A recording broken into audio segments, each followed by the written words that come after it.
Hello everyone and welcome back. I'll explain in this video how to choose a journal, how to write a cover letter, as well as how to submit your article for publication. So when it comes to choosing a journal, there are so many ways, and one of the ways that I would recommend is you can use your references to find suitable journals.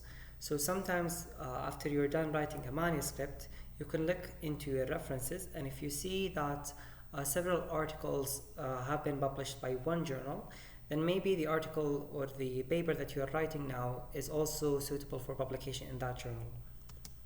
There are some factors that you want to consider, including the impact factor.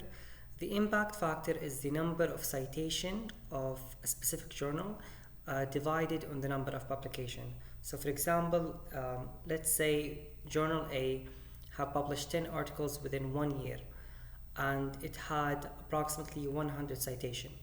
So 100 citation is the number of 100 citation divided on 10 publication equals 10, and this would be the impact factor.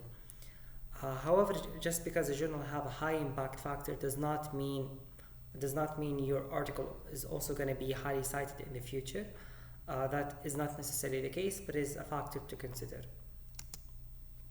You also want to assess if it's an open access journal versus closed access. Open access journals mean they're open to the general public and anyone can see your paper, read it and cite it and use it in their clinical practice, while closed access journal is only for people who are paying that journal, for example, subscription based, or paying to read your article.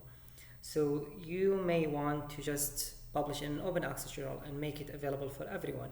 However, most open access journals, they requires a high publication fee. So even after you have worked really hard to finish your project, this journal will request a very high publication fee, a very high fee to publish your project.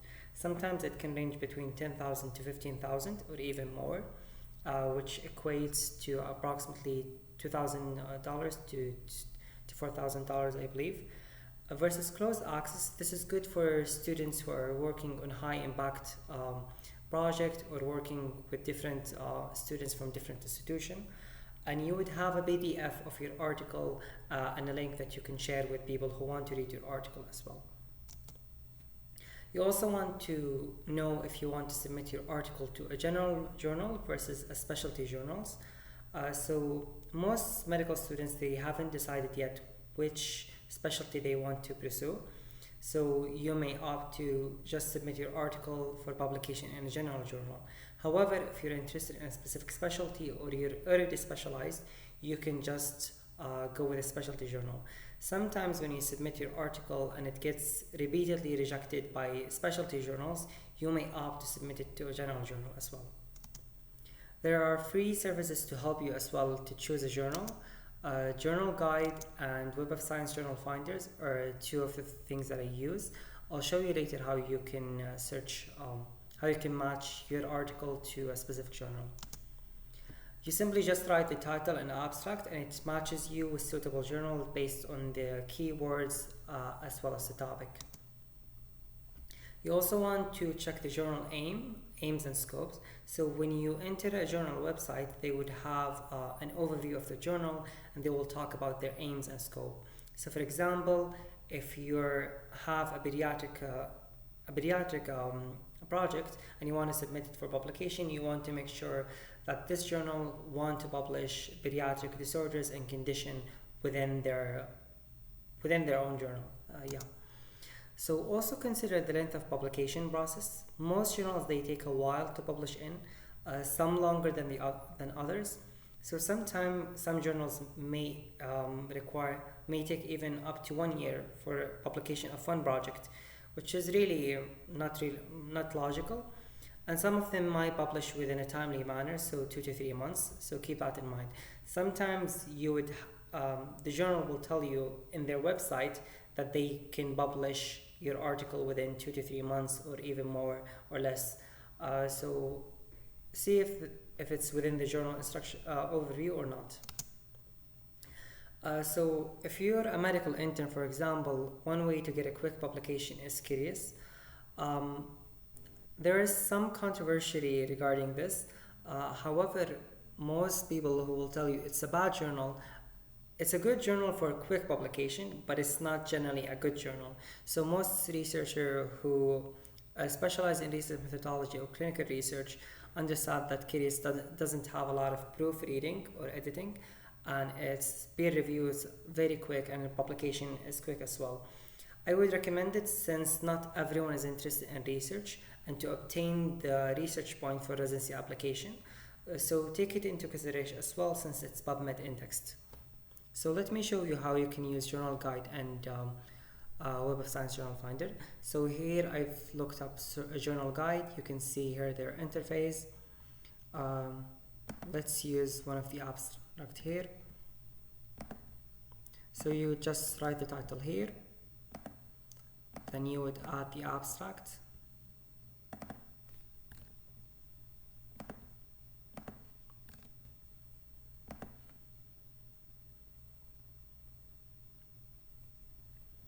So here it shows some of the papers that it recommends and it gives you a score as well. So BMC Medical Education, that give you some matches. So these are papers that are similar to my paper, toward careers in primary care. Okay. It shows you if it's open access or not, the speed for publication. Most of them are unknown. Some of them would mention like here 12 weeks as well. And you can see here the impact factor as well as the publisher. So this is for Journal Guide. I would recommend this over Journal Finder of Web of Sciences since it's more specific. But again, see whatever is suitable for you. Match a manuscript. This is for Web of Science. You need to register an account. Paste the abstract here and let me paste the title.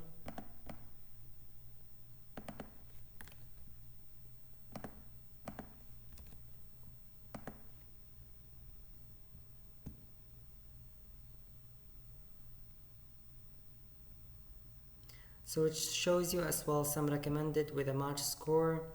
However, I would say that it's less specific than Journal Guide, but you can also consider it as well when choosing a journal. Let's go back to the... So you want to make sure that the journal is indexed in PubMed, and there are several ways that you can find out. So you want to check the journal guidelines. Sometimes when you go to the journal website and the overview of the journal, it would mention that it's indexed in PubMed and Medline as well as other databases. You can also use the NLM catalog. I'll show you how in a minute, as well as to check in PubMed. So let me show you how. Look up NLM catalog and looked it up here. Then let me check one of the journal.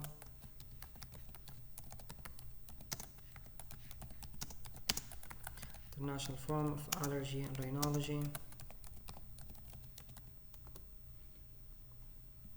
So you can find the journal here and you would go down here and make sure this is the indexing.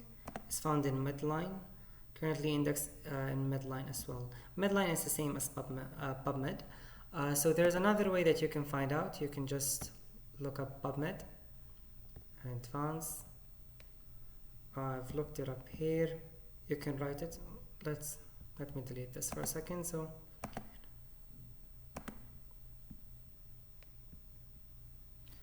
let's copy the name of the journal.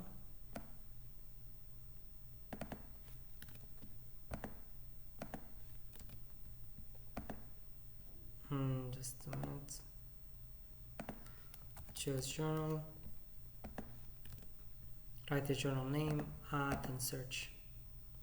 Then you can find that there are articles from that journal published. Let's choose one article here. You can find it here, indexed in PubMed as well. I also looked up the journal website. You can enter here, about, overview, and here they mentioned about the abstracting and indexing, and if you check it out, Medline and PubMed, it's also found. So this is several ways of how you can choose your journal and make sure that it's PubMed indexed. So for writing a cover letter, most journals, if not all, they require a cover letter. This is simply a letter talking briefly and explaining Talking briefly about your paper and requesting the journal to consider for publication. Here's an example from one of my seniors. Credit to Dr. Sarah Lasiri for this template. So here you would insert the date of submission when you're submitting the article. Dear editorial office of, you insert the journal name. I am pleased to submit an original article. You can also add a review article if you're doing a narrative review or systematic review. Insert the title article and the authors for publication in the journal name. In this manuscript we show, then you talk about important results.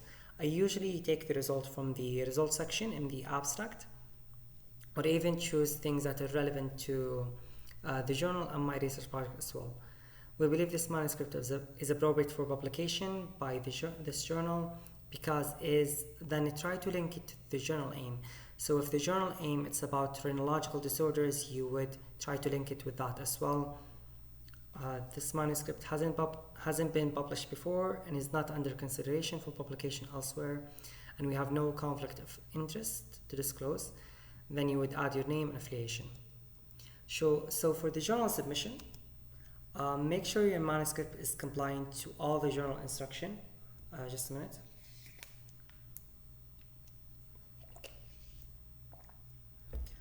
So when you submit an article for publication, or when you choose a journal, you need to understand that each journal has its own instruction.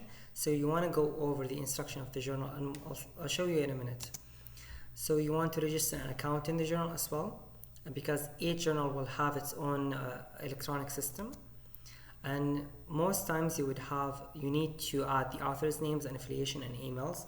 So when you're starting a research project and when you're creating a group, whether a WhatsApp group or a Telegram group, you should ask your authors to write their names, affiliation, and emails as they would like it to appear in the manuscript. So you can put it all in a Word file, like a study proposal, and you can use it later on when you need to submit the article for publication. Upload all the files in the correct format. Again, check the journal guidelines. So most journals, they would require you to submit the manuscript as a Word file. However, when it comes to the figures and the tables, they might request it as a PDF or as an image. You also need to approve the proofread PDF. So once you add all of the files, the manuscript, the cover letter, and everything, the journal itself will condense it all into one PDF, so you can take a look into the final product before you submit it for publication. So some of the things that you need to consider during the submission of your article, you can submit your project for publication in only one journal. So you can't take one project and submit it to different journals and hoping that one journal will accept your project. If it gets accepted, it will eventually be published in that journal, and if it gets rejected, you can submit to another journal. However, you never ever submit one project to multiple journals at the same time, because it's considered unethical and it can get you blacklisted, and you do not want that. So let's say you finished project A and you submitted it to 2 to 3 journals, for example, and you get comments, peer reviewer comments from 2 journals, and then you responded to those comments, then you get accepted twice in 2 journals. So once it's finally published, a 2 version of your manuscript is going to be available in 2 journals, and this will cause a lot of confusion, and it's also unethical, and most journals will blacklist you. So not just the journal you submitted to, but even probably other journal. Let me show you the submission process. So let's look up another journal, for example, rhinology. Just a minute.